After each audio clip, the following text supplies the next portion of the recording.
ಹೊಸದು ತಗೊಳಕ್ ಹೋಗ್ಬೇಡಿ. ತುಂಬಾ ಚೆನ್ನಾಗಿರೋದು ಮೂರ್ತಿ ಎಲ್ಲ ಬಂದಿದೆ. Very nice ones actually.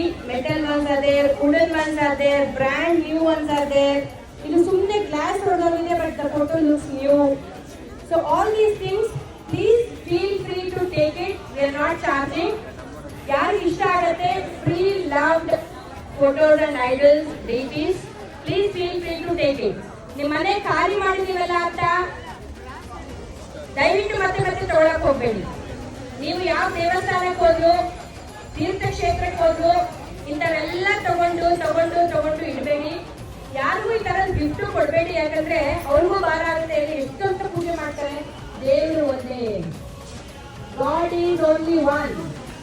ಎಷ್ಟು ಅಂತ ಫೋಟೋಸ್ ಅವ್ರು ಇಟ್ಟು ಪೂಜೆ ಮಾಡ್ತಾರೆ. ನೀವು ಗಿಫ್ಟ್ ಕೊಟ್ಟಿದ್ದೀರಲ್ವಾ ಅಂತ ತಗೋತಾರೆ. ಆಮೇಲೆ ಏನ್ ಮಾಡ್ತಾರೆ?